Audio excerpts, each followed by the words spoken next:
China has warned the UK's carrier strike group, led by the aircraft carrier HMS Queen Elizabeth, not to carry out any improper acts as it enters the contested South China Sea.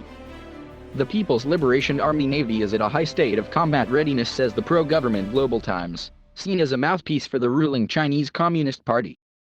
China has been closely monitoring the progress eastward of the carrier strike group, which is currently sailing through the South China Sea en route to Japan, while accusing Britain of still living in its colonial days.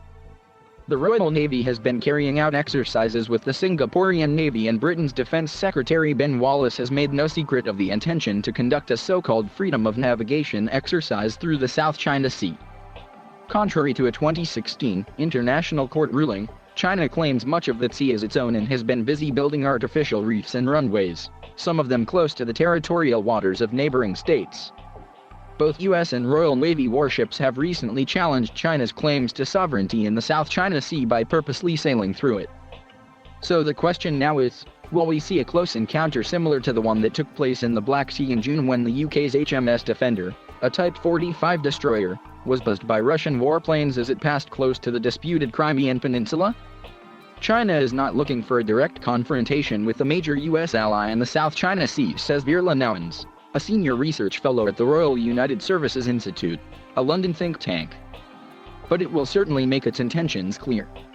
If the UK conducts freedom of navigation exercises through that sea, then Ms. Nowens believes we are likely to see a repeat of what happened when HMS Albion sailed through it in 2018. It was closely shadowed by a Chinese warship from just 200 m away, warning it to leave, while Chinese aircraft flew low over the British vessel. China has been holding extensive military exercises in the region this week, practicing beach assaults in a move that has worried some analysts it is preparing to eventually invade Taiwan.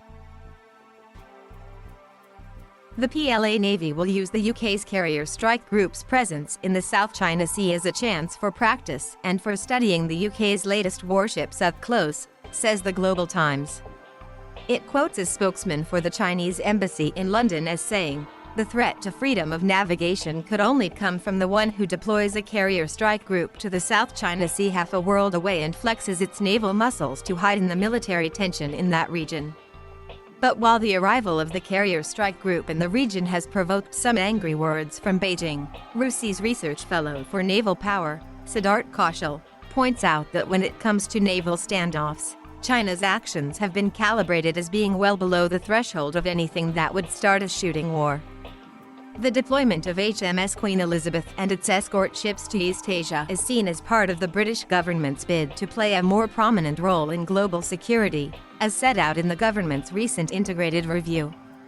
France, too, as well as other European nations, has been turning its attentions towards the South China Sea as China's growing military and economic power appears unstoppable. China has recently embarked on a major uplift in its nuclear ballistic missile arsenal, building new launched silos in the remote Xinjiang region. It has also been developing hypersonic glide vehicles, high-velocity missiles that can reach speeds of up to 8 times the speed of sound and which have been dubbed carrier killers.